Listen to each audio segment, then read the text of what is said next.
that, because the world is going to tear your relationships apart if you allow it to happen. Right. That is just culture. Right. Find happiness. Okay, let's dismantle the happiness. Right.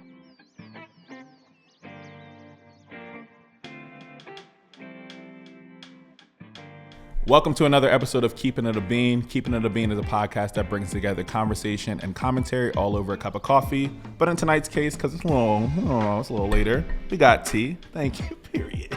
Clink. There you go. Cheers. And I am so excited for the conversation that we're going to get into today. If you are new here, my name is Marquise Davon Keese. Don't ever call me Mark in your life, please and thank you. If you are returning to this here podcast, then hello to niggas and niggas only. You already know what the vibes are. It's good to see y'all. If you are looking at these two lovely faces here on this, that means you are watching on YouTube, so hit that like and subscribe button. However, if we are your Monday morning listen, make sure to hit that rate and review. Don't be a hater. Give us 5 stars and tell us what you loved about this episode. Please and thank you. But that also helps podcasters come up on the algorithm and also other like podcasts. So if you like what I'm saying, you might like what another podcast is saying too. But it's the way to support podcasters through and through. So I appreciate you. Other than that, if you want to support me monetarily, you can do so by either going to patreon.com/MarquiseDavon. There you can get more exclusive content, exclusive drops that are also going to be happening, but also discount codes to any product that I am also giving. So please make sure you subscribe to Patreon. However, if there's other ways that you want to support me monetarily, you can ask me to do a workshop or speak at whatever your organization is.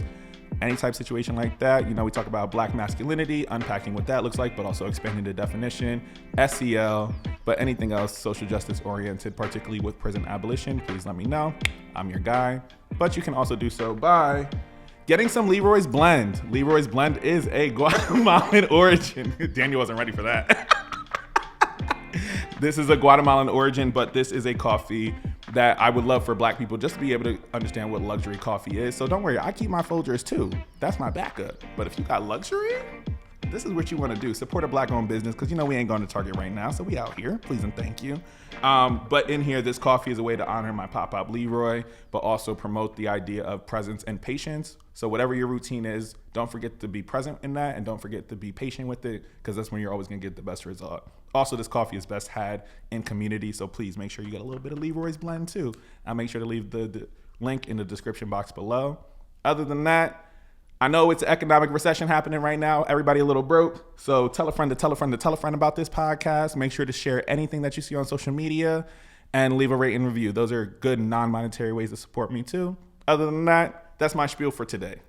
Good to go. I gave you that time. Come on. I've been doing this. Thank you. But y'all, today, I got to meet Candace. What is this, like a month ago now? Or 3 weeks ago? 3 weeks ago. 3 weeks ago at Kabila's event, the Love Jones Experience. And when I first walked in, I was like, I see this candle making workshop, but I wasn't looking over to my left enough because I didn't know what was going on the side. And I'm like, what's this touchy-feely nonsense that's happening? A little confused here. But after we finished watching the Love Jones film, you were also playing the game on stage. Mm-hmm. So me and Josh, aka the Brusbin, you already know what it is. You know, sister wives, brother husbands, all the things. So you all know Josh. Josh was like, we're going up. And I said, child, I just want to come here and watch a movie. I wasn't even trying to be all out there like that today. Like, it's supposed to be a real chill event for me. I was like, And normally, like, they already know I'm an extrovert. But I was like, you know, it's a nice little Sunday. I get to watch a movie. I'm good. It's low key. It was not. We went on stage and Candace said, what's your definition of family? And mind you, I ain't even gonna hold, because I'm gonna take some credit. Everybody else was getting 2s and maybe 3s. I got a 5. I was the first 5 of the night. I'm gonna take it. Now it was a level 1 question, but we're gonna talk around that a little bit more.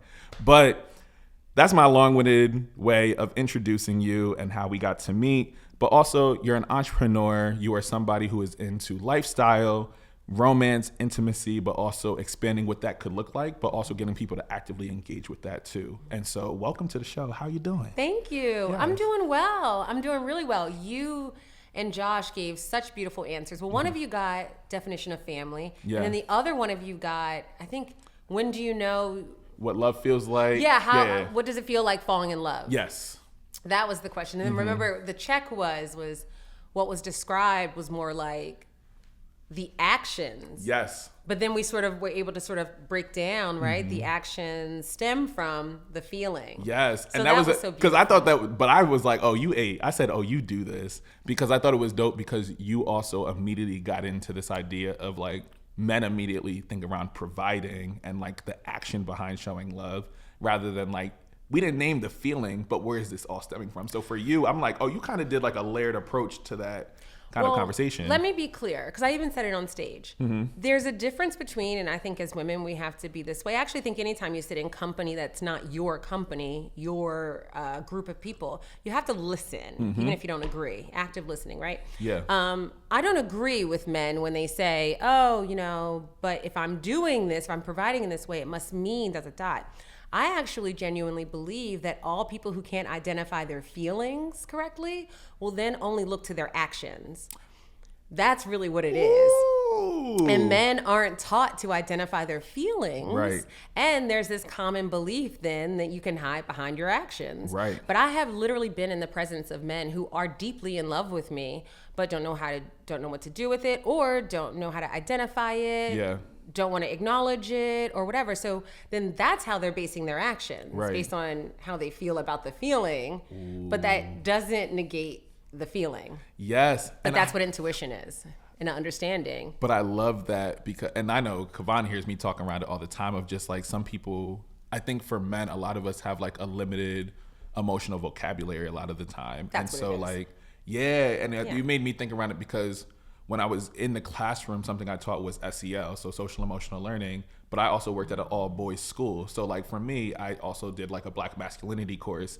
And it was interesting because we had to put together social emotional learning, life skills, conflict resolution, but also feminist thought. So I put all this together and was just like, how do I make this digestible for teenage boys who are coming into 9th grade?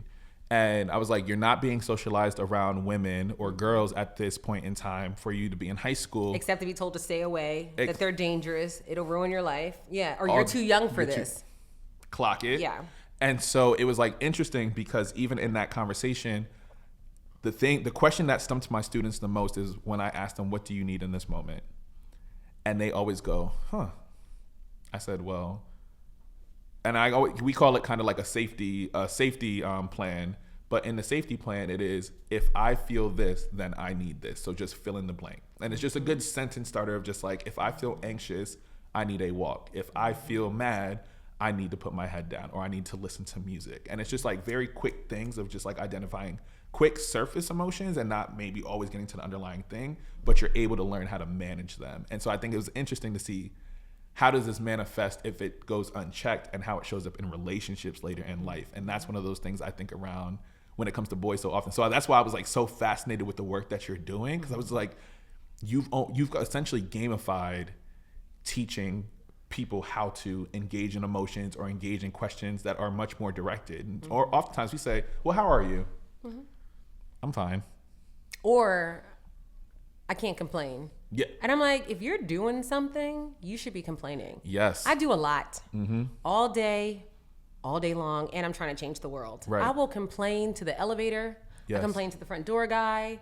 I complain to, if you are silly enough to ask me how I am, you're going to get everything. Yes. And people are just like, oh, okay. I'm like, sorry. Yeah. You asked. I was saying it, Clyde. And I gave it all to you. And I think that's the thing, because it's funny because my friends make fun of me because they're just like, if I ask you how you're doing, I know you're about to give me a paragraph. And I said, so you want me to say I'm good? And I said, to be honest, I'm giving you like the short of it all, but like, here's what was exciting about today. Here's what I was just like, oh, well, I did this, which made me feel this way. But they know if they're going to ask me that, I'm not going to give them like, it was a good day. Like if my friend asked me that, I said, what's it going to mean to you?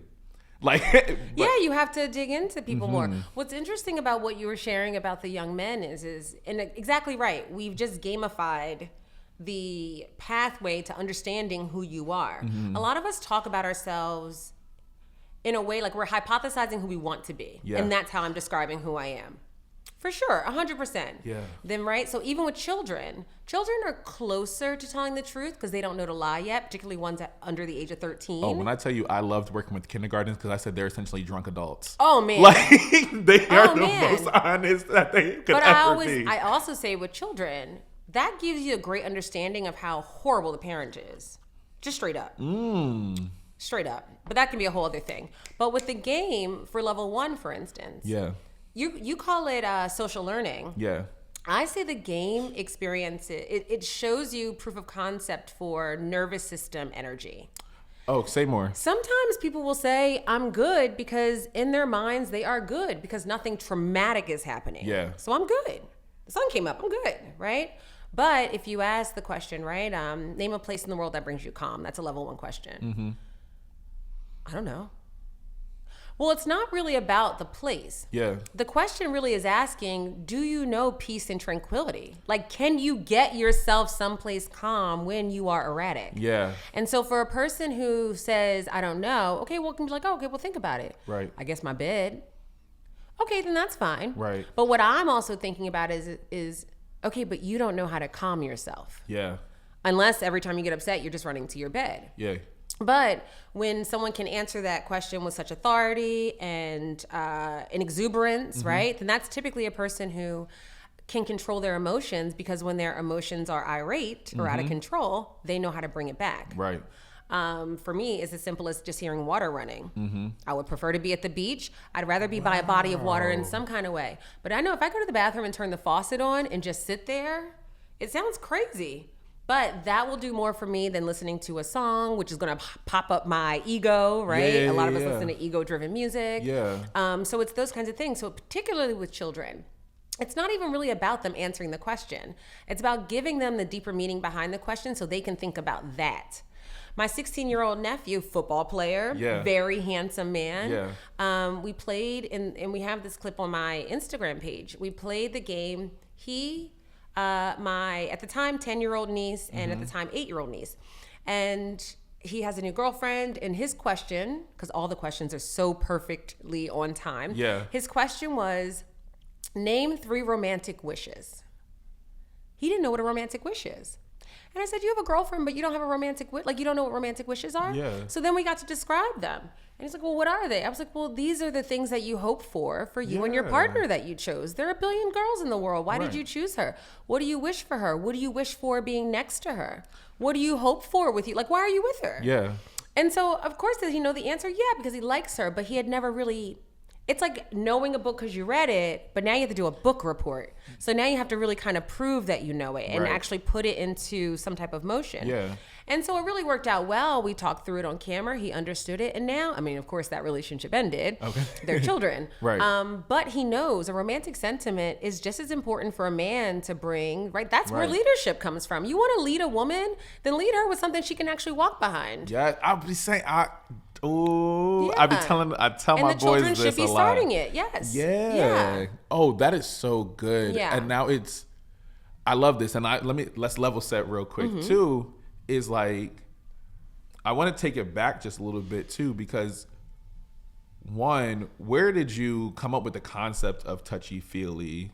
So we'll start there. Like, where did the idea of this game come from? I mean, the shortest version is, I mean, honestly, I was high, I was drunk, and over. Come on, crossfade. Yeah. I'm audacious. Yeah. And I'm overly confident, and I wasn't working. Yeah. And so what really happened, longer story, is it was July 3rd, 2021. Yep. And actually, the Eco Center, I don't know if you know them in West Philly. Yes. They had a party that day. It was a day party called Big Kids Party. Yeah, the big kids parties like that. It was at Bartram's Garden. I don't even think I ever shared that part, but it was at Bartram's Garden. It was amazing. It was such an amazing day. Yeah. Remember, it was in 2021.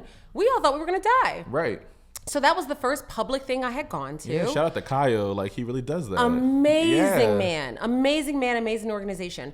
And so that was my first event outside. Yeah. I'd only lived about a mile away, so I felt safe going. Again, it was outside. I felt safe going.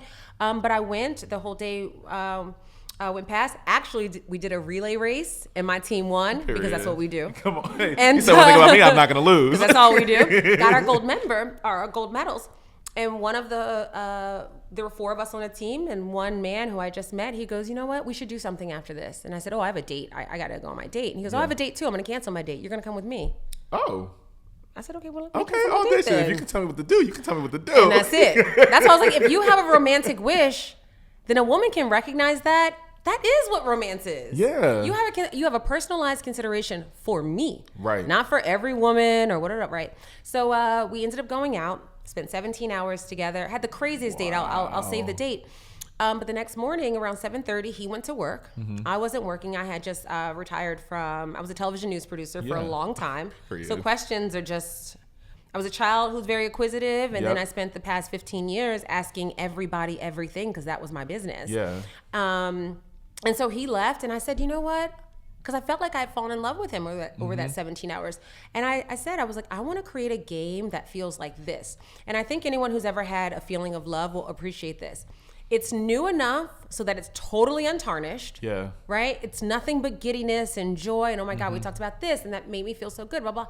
But none of the sad things because it hasn't been long enough yet for anything bad to happen. It's literally only been 24 hours. Right. And so I wanted to create that because the world is going to tear your relationships apart if you allow it to happen. Right. That is just culture. Right. Find happiness. Okay, let's dismantle the happiness. Right. So then if that is culture, not society, but culture, which means it can change, then let me create something that at least in my home, I can always get us back to one. Right. Right? And day one is what you want to be going back to. 8 hours later, the game was done.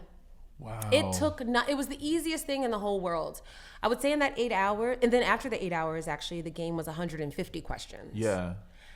That felt like a test versus a game. Yeah. So a couple of days later, I pared it down to 80. I like the word 8. Yeah. The number 8 is a very important number throughout all of history.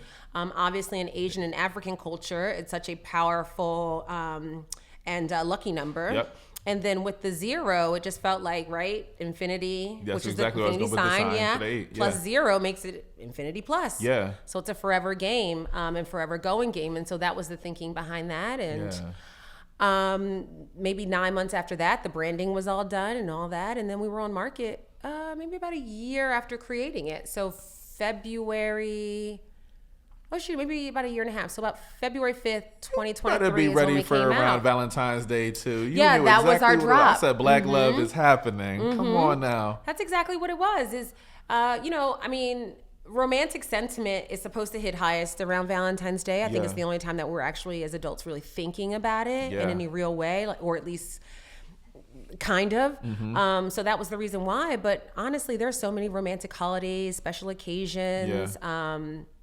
There's so many romantic sentiments, but we ignore them because we're tired and we're working 2 jobs and people have kids and people are watching kids, helping raise kids. And not the kids are all the problem, but there are a lot of them. Yeah. It's a lot of the problem. Because oftentimes we end up relegating ourselves to now, I am simply a parent, I am simply a teacher. But these are all acts of consistent service, but we forget to kind of like serve ourselves in some spaces. Yeah. Well, I say the least empowered person is a parent. Ooh. Yeah. I've never heard that. Oh my God. If you look at the Senate and you don't, Senate, Congress, if you look at Congress, right? Yeah. Don't break it down by race. Don't break it down by committee. Don't break it down by your affiliation, like political affiliation. Break it down by parents. All the parents who are fine with guns being in school, raise your hand. They're not. Crazy? No, they all are. Oh. Everyone passing bills to allow teachers to carry guns in school. Everyone who's saying it's okay to have metal detectors in preschools. No, that's people bugged are. out. These are parents. You ain't never but lie. They're not. Their children aren't going to those schools. Yeah. It's your kids. But a parent is supposed to be a person who cares about all kids. But I am telling you, like, when you really start to like take away all the labels that people give you and only apply the ones that matter, you actually see where self-hatred comes in, right? Oh, I'm already drowning, so I'm gonna drown you. I'm gonna drown your kids. Because you're gonna feel what I'm feeling. You're gonna feel what I'm feeling, or I need to save me and mine, so yours and yours gotta go. And it's not particularly a race thing. It's not particularly a gender thing. At the end of the day, it is a self-hate thing. Yeah. I need to survive in this way. And if the resources are 3, that means you gotta go, because there's 5 of us in here. Because it's giving Lord of the Flies at this point. 100%. Wow. Yeah. And I think that even in that, like, for instance, right? Technically, my company is a Black-owned company because this girl is Black. I mean, honestly, if you skin me, does that make me still Black? I don't know, right? But then, like, when you have a piece of art. Yeah. Is the art Black because the artist who created it is black, or is the art black because the person who consumed it is black? But then if, like for the Mona Lisa, right? Is that Italian art?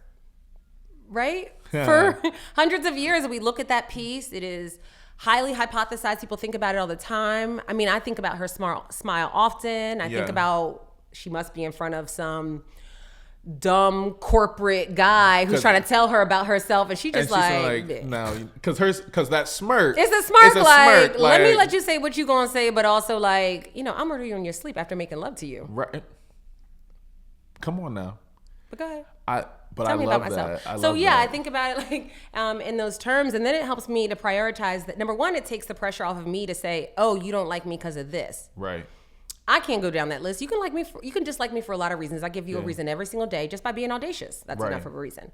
But if I take that off of me, then I can go, the fact that you don't like me, when God only requires you to do two things, love yourself and love your people, all people, because we all share this planet. If you can't do either one of those two things, you don't know or you don't love God. Yeah. And now I'm just praying for you and telling other people not to work with you. Because you need prayer. You need prayer. And that's real. I love that. And that's real. Sometimes we get caught up the wrong way and we're worried about being right. Right is when you go, oh, you just hate black people. That's why. Donald Trump, for instance, and I know, right, because at some point we're probably going to bring that up because that's just what happens. It happens, For him, I'm like, I don't know who that man hates, but he definitely hates himself. Yeah.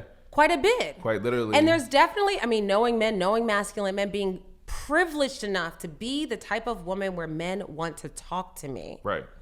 I definitely know a man who suffers from self-hatred, and he does. And it's deep. So a person who it is very deep-rooted, and actually if you read his biography, his autobiography, I actually encourage people to do it. You see where it comes from. It stems from his father. His father thought he wasn't anything. It wasn't anything. And I keep saying the thing, and it's funny, like we're going back here because even if you delve into it more, I always say like he is running this country as an extension of who, and saying what you said earlier of who you want to be. And I was like, this country is being run like that. He needs to be number one on everything. This is why he's going to this meritocracy stuff. This is why it's bootstraps. This is why he's like, we need to be the first people on space type situation, but it has to be Gulf of America. It has to be this, because guess what? At least my legacy will be there, and I have the power now. But nobody can tell me what to do. But let's be clear. That man was a Democrat up until the Democrats didn't want him. And then, like people who have and suffer from self-hatred, oh, you don't want me, but I want to do what I want? I'm going to go over there then. Okay, because how are you a narcissist with an inferiority complex? Yeah. And that's a sentiment that doesn't make sense in my brain. Yeah, well, but listen, I'll drown with my people. And for me, it's two categories of people. It's women, first and foremost for me. Right. If I have to choose one. And then second to that, it is the black community. Right. And really specifically the black American community, because black people in other areas of the world do well. Yeah. For sure superseding us, particularly if you just look at stats. So then it isn't even about, our little 13% of this country. Right. It's about how do we get reconnected to our people so that we can really synergize that strength in, especially since the green card initiative is changing, right? We can all go marry a rich Nigerian, bring them in here, synergize this oil money, okay? Come on. Push up our next president, our next Obama, or Kamala, or whatever, whoever's going to come next. I was saying, I think our next president is going to be a black man. I'm going. Well, I mean, I'm hoping it's a woman. I really think that needs to be cracked open. That's actually a conversation I want to start having with women now. Is who we voting for next? Because this is a foolish nonsense of a mess. Because the reality of that question is, why I am so amazed by bringing it back to touchy-feely is that it forces us to reckon with questions that we may not have always been readily able to answer. Because my whole thing is like, when I successively, if men engage with my content, particularly black men engage with my content, and they are leaving with an expanded definition of what masculinity can be and look like and deconstruct it, there should be, I see this as an opportunity to engage in harm reduction. I see this as an opportunity to engage in no, I actually don't default to men all the time. I don't default to men should be in power all the time, because women in leadership have demonstrated to actually be more of the competent leaders 9 times out of 10. And so I think it's been very, very interesting, because I'm like, I do wholeheartedly believe once men are able to engage with how we believe our masculinity should be and what we've been told versus what we know to be true, I was like, because TOUCHY had done the thing of the biggest red flag is straight men. And a lot of black men. Did she say that? Yeah. Oh, I'm sorry for that. I said, well, it's not so mad. I said, no, y'all might be a little red flag because you proved your point in the response. However, watching some of the men who were particularly triggered, I was actually surprised at some of the men where I was like, the shoe don't fit you, Cinderella. I'm not going to hold. And I don't mean to call him Cinderella, but whatever, it's a joke. I love Cinderella. Top tier. But even men who don't even embody this hyper masculine energy or this idea of that still felt protective of like what she had said. And was just like, well, I just feel like it couldn't have been that. And I was like, yes, there can be some things that can be true. She said it in jest, but a lot of men were actually, particularly black men, were bothered by it. And I was just like, this is a time for you to engage in this. But the person who did it, I was like, you're like, especially being a black male teacher, our job is to nurture. And people are not used to that. So that already causes like a cognitive dissonance in people's brains. So I thought it was interesting because the more we can deconstruct our idea of masculinity and what it should be versus like how we embody it will allow men to be a lot more liberated in terms of like how we approach. But I think it will lead to being able to consider a woman president by masses a lot more too. Number one, I think teaching men their feelings and letting them be fully in them and express them will liberate men. That's really what it comes down to. Because I don't need a man to liberate me. Y'all can't liberate me. I'm liberal. I am free. Free will. It was given to me by God. You can't empower me. I am the power. That's what is true. Yeah. But that's separate. But also people don't know that. Right. I will say with TOUCHY, number one, love her musically. I think she is a force. She's amazing, but she's also very honest. She's honest in her music, and she's honest in her interviews. Motherfucker told the whole last album is about how she was with a man who turned out to be married. He messed her up. Then she had to get sober. She didn't even know herself until she got sober. She liked the Hollywood thing. There's a lot of drugs, alcohol. So if she wants to say men are toxic, because she has been in Hollywood fooling around with toxic ass men. I did my little stint in LA around like 2007. I got off the plane, looked around, and was like, yo, everybody's on coke. Everybody, including the black girls, are very everyone was doing the Paris Hilton thing. Skinny with a Starbucks coffee in their hands, a small dog, a flip phone, a lip gloss, blonde hair. And I remember thinking to myself, oh my God, if I stay here, I'm going to turn into this. And I knew that because when I was 19 years old, well, it wouldn't have been 2007 then. I was youngish. So like, around 19 years old. So maybe, I'm going to age myself. But so it would have been like 2003. And I remember thinking to myself, like, I am impressionable, and I still am impressionable. I'm very naive because I believe everything people say. I let you have the opportunity to lie because I'm going to blast your behind. Come on. As soon as you lie, worst thing you can do with me.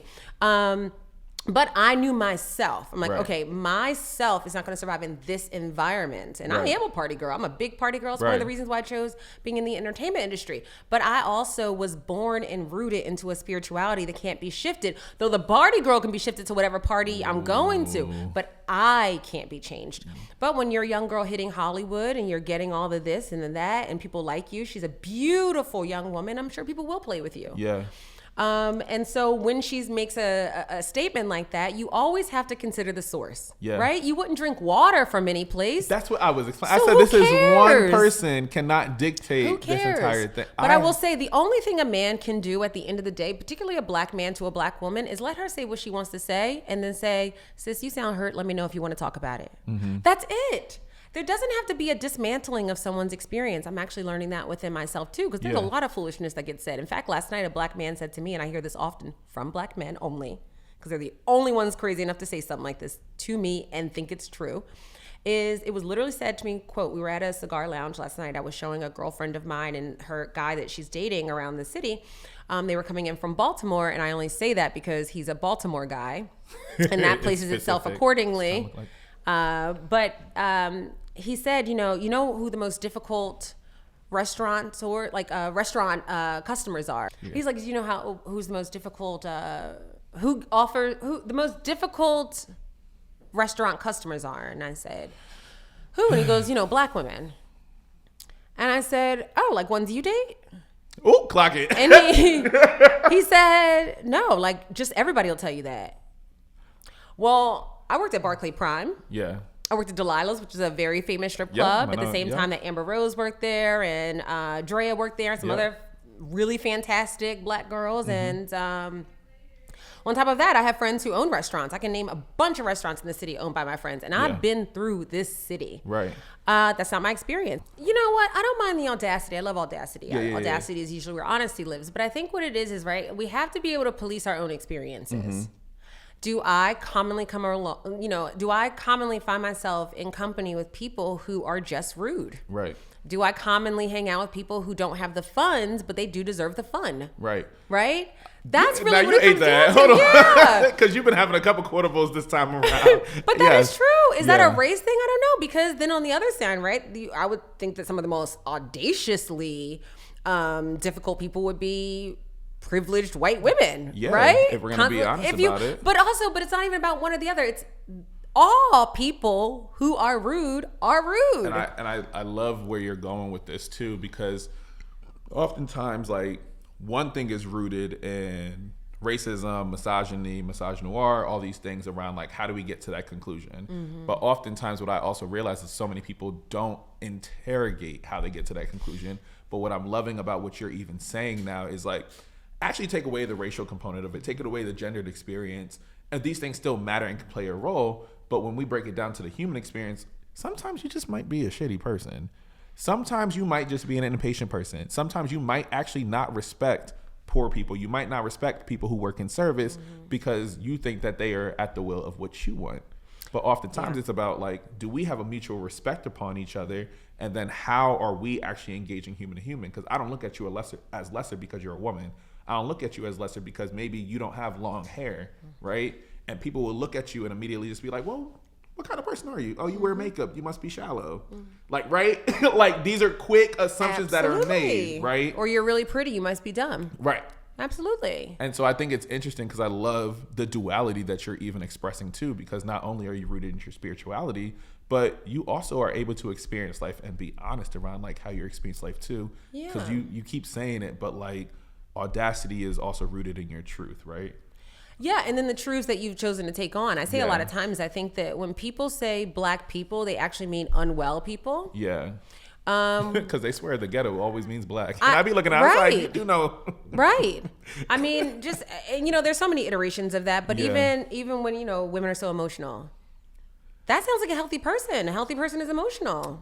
How are your feelings? You know, the first thing people tell us about, you know, it was a sunny day today. How did the sun make you feel? Everybody feels better. Better is an emotion, right? Yeah. I mean, it's, you know, it's a capsule of an emotion, but I mean, inside of that are pebbles of emotion. Yeah. So, I love being able to, like, express yourself fully. And then for me, I am moved by my emotions, and I'm not guided by them. They certainly can't, you know, they can't be the captain of the ship. We would all go down, you know.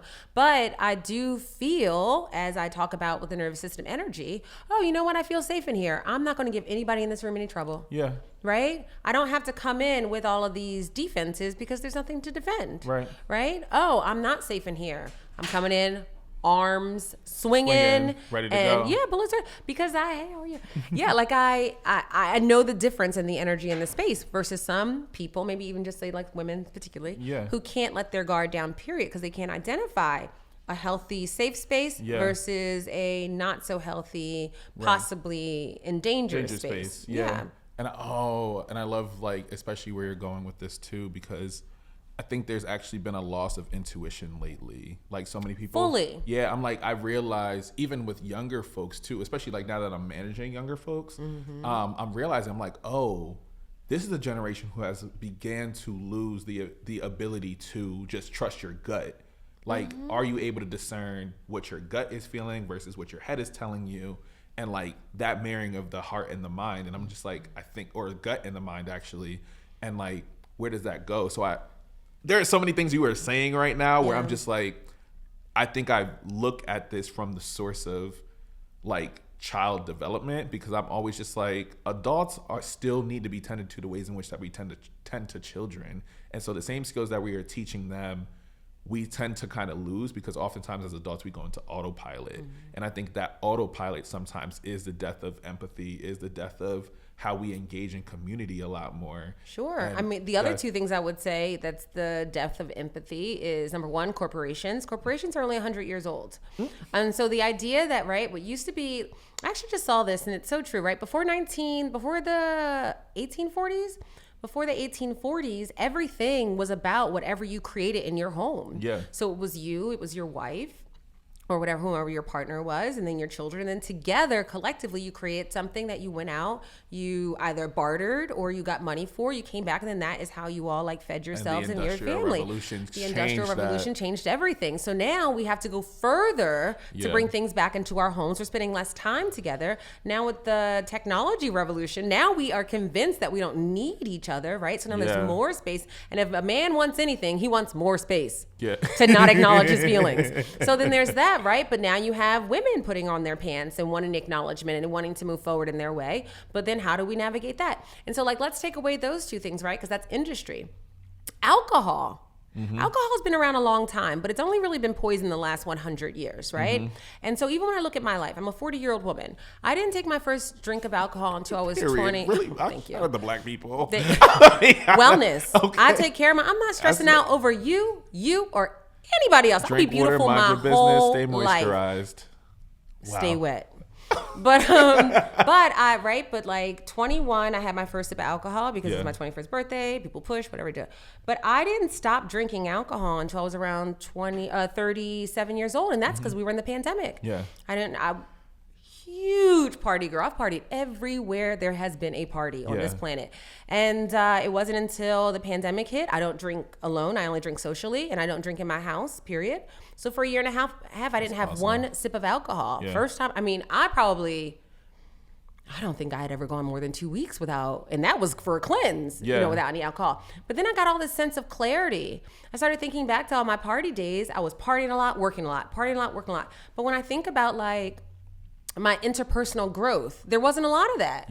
When I think about like how mean I may have been to someone, it was only because they were stunting me in some way. It's just weird. Like I have so much clarity now. So when I think about that, the American experience, the American experience is that you start drinking in high school and you don't stop or care about anything else until you get pregnant or until you have your first child. And then you realize you just don't have the wits about you. But if we could create more socialization, compassion-based experiences, which again, why the game does so many events, then you can see that most people aren't bad. They're misled.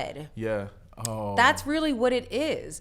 But once you see how we're all sharing the planet, if you don't do well, I can't do well. I can have all the money in the world, but if there are a bunch of homeless people sitting in front of Butcher and Singer, which there are all the time, then walking out of there for me is such a bizarre experience, because I think Barclay Prime, it's a steakhouse in Philadelphia. It's a beautiful luxury experience when you're inside. And it's lovely. I've been many, many times. But the second I walk out of there, I am always filled with guilt, because literally standing outside the door is always a person, typically my color, and sometimes a woman, even more horrible, who is destitute.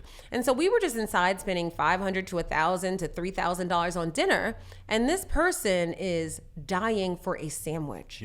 It feels horrific to me. I could not wrap my mind around. I would be good to give up half my paycheck if it meant that the government or whomever, is not me because I don't want to take it on, can then make sure that people who can't do for themselves are fine. Because I cannot love my life if you are struggling right here in my peripheral.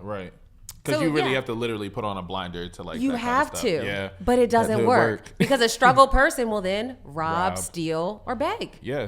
And all that's uncomfortable also. It's just, it really just comes down to like, can we teach children early enough consideration, romantic consideration? What do you actually want for your life? And how is that separate from money? Thank you. I loved everything about this conversation because I love being able to like really delve in and explore some things, because you not only talked around it from like an interpersonal lens, you talked about it from a cultural idea, but I didn't even think around like the work. But it is true, economics and like the workforce has played a role in terms of how we see relationship, how we see intimacy, how we see community overall. And so thank you, one, for the work that you do, but also with Touchy Feely, like thank you for just creating this space, because I love being able to like tease out these ideas a lot more, and you work. When I tell you on it, but I just appreciate that level of conversation. And so even before we get out of here, I said, I know there's a little scent thing right here that you were talking about before we got onto the show. Tell us a little bit about that, and then also where you would love to see the rest of your brand go, and then let people know where they can find you. All right, fantastic. Yeah. Well, I mean, I'll start with that. I mean, Touchy Feely Game on everything in .com, right? So Touchy Feely Game. It's where we obviously sell the game. We sell some other products. We have programming. I mean, we do things with the University of Pennsylvania in terms of like restoration programming, right? Like how to just get back into your, restorative practice. Like you speaking my language. Yes. Just get back, like I said, just get back to day one. How to get back to that loving feeling. We do obviously work with children. Well, I don't know how obvious that is, because I'll say, right, we do work with children, but also we do erotic events, right? So it's such a universal product. And then our sample product that we have, I'm trying to actually still work on the name, but it's a pheromone trigger. Yeah. And what it is, I know you had said earlier, oh my God, you smell nice. And I said, oh, it's a sample product. Yeah. So what I'm going to do is I'm going to put it on you. I'm going to finish sort of giving this spiel about it. And then within, I would say 30 seconds, and here you're going to want to rub both your wrists together. Yeah. You'll start to smell a little different. After 3 minutes, we will smell fully different. So what it does, it's a scent that attaches to your pheromones, which are usually odorless, which is, essentially like a mix of your like pH balance, your chemistry, all those types of things, right? But it mixes with everything. How much alcohol is in your system? Yeah. For me as a woman, am I ovulating? Yeah. What stage of life am I in? Like those kinds of things. And then it creates a scent. So you can be using the same bottle and you and I will smell very fundamentally differently. Just by mere fact that you're a man, you should smell a little different than me already. Yeah. Like you smell more cologne-y, even if you just smell. Oh. Yeah. Now, it really does take upwards of 3 minutes, but we are obviously a different gender. So you are so funny. Nah, come on, come here. Yeah. Sorry, you're going to see the. Okay. Same thing. Boom. And I'll go over here. Oh yeah, this is different. I was in bucket. I was like, you want to try some so that you can even see how different the two of you guys are? I mean, I don't know if we'll catch it. We did a test in Chicago almost 2 years ago. We did 5,000 people. And it was amazing to have so many. Oh, you want to rub your wrists together. And it was amazing to see, right? Because even this is a date. Yeah. Right? Just like putting this on as an activity and then like smelling each person around, or if you and I are just together, right? Just thinking about that. And then now the question becomes like, well, what's in your body? Right. What's in my body? And then what happens if you do a fast versus like, have a bunch of cheese sticks, or like that, right? So all of that. Kudos, because I've been eating cleaner. Stop playing with me, okay? Sorry. Summer's coming. Look, I said it's on the way. But yes. And then not only that, before we get out, I know we said it a little bit earlier, but ultimately, like, what is your ultimate vision for what you're doing with Touchy Feely? The ultimate vision is to get people back to romance. I honestly think that the word romance has really just been replaced with money. Yeah. And I was sharing last night with the gentleman who had mentioned, about difficult customers. I shared with him, I said, when we're dating, people lead with money because they don't have romantic sentiment and they don't have creativity. Yeah. That's it. There are some people who want to have that safety of money, but it's not really money that they're wanting, it's the safety. Yeah. And if you can't find safety anywhere else, then you think you can buy it. Mm-hmm. What do you need to buy something? You need money. Right. Right? But I mean, a person who's fully safe isn't worried about a security system. Yeah. Right? I mean, like I live in the hood. I'm safe. I'm good. I mean, try it if you want to. He said, what? Fuck around and find out. But you actually need less money the weller you are. Yeah. And so then it's about, well, what do you actually need and do you need money for that? So the company is really about creating romantic sentiment so that you do feel safe. You do feel like your highest honor of self. I mean, God wants you happy. God thinks you deserve a rest. God says take a nap, and God says make love. Yeah. Not war. And fuck white sneakers, like it really is about your people and how well everyone is around you. And if we can't do that together, then someone is not okay. And if someone's not okay, then we cannot be okay. Right. So really the company is about, I know that's a lot, but it really is about that, getting people back to wellness. Because if I can say, I don't really like to talk too much about race because I think that it's fake. Yeah. But it's all social contract. Everything's really made up. 100%. Yeah. But, we are only 13% of the country. Right. And so money has never been on our side. That was the structure. Yeah. So then in our community, the reason why they are always so impressed by us when they are, but then also live in the space of not, bewilderment is how can you still have a spirit? How can you still have the Holy Spirit? Yeah. How can you still be happy? How can you still love your mama and your auntie and they didn't leave you anything? Right. Because we have love. Yeah. But we are moving further away from that. Right. And so now we are like them. So now we are the they. But I think a product like this, a $50 product, which is a reoccurring date, teaches you that all you need are your sense of self, your emotional intelligence, you call it SL, I call it nervous system energy, and the understanding that if we can make ourselves okay, Yeah. we can synergize that to other Right. people. Love multiplies always. So I think that is the point of the company. To multiply that out and do it for a cheap enough price so that you realize it's not about the money at all. Yeah. Wow. Thank you so much for coming on to this Thank platform. you for having me. Yes, you really, truly, and honestly kept it a whole being on everything. See? Yeah. Oh, yeah. So, okay, real quick. So, make it as quick as possible. Okay, yeah. So, Keeping It a Bean segment. This is your quick hot take about anything that's on your spirit that you're ready to just be like, I need to let the people know.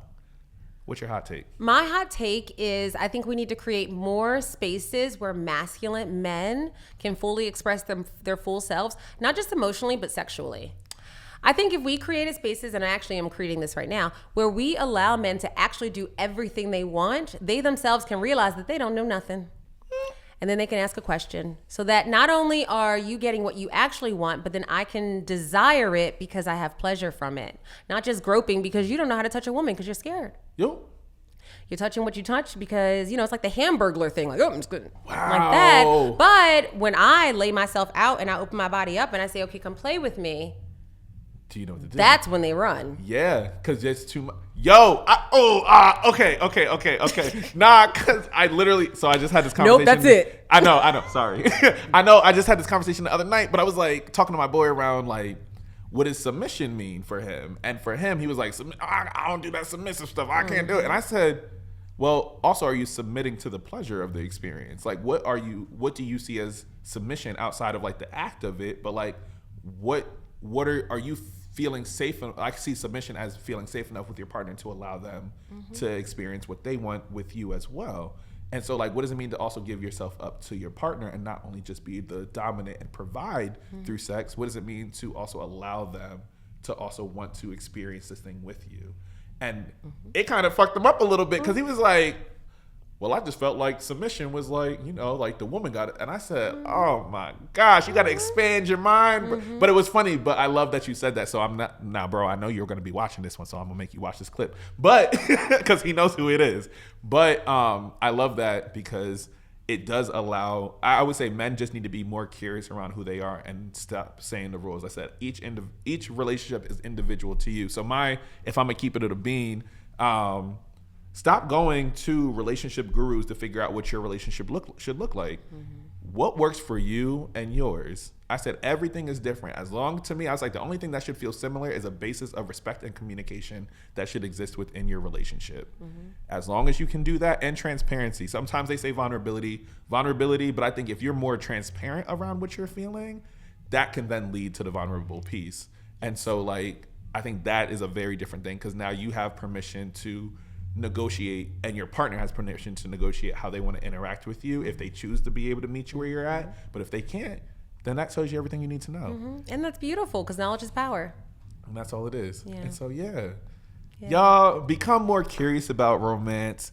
Take it back to that day one feeling. Yeah. And if you don't know, it's because you just don't have the tools, and that is okay. Yes. Because the beauty of the journey is that you have to take a step. Yeah. And that's why the game is so great. You have questions, right? Yeah. And then you also have a touch prompt. It allows you to do the work in both areas. And if it doesn't feel good, now you're learning about yourself. Oh, I don't like this. Yeah. It feels great. Oh, I really like this. Yeah. I honestly think the game would be able to tell somebody what their sexual preferences are without having to wait and come out of a closet. Yeah. It feels like a lot of work. Yeah.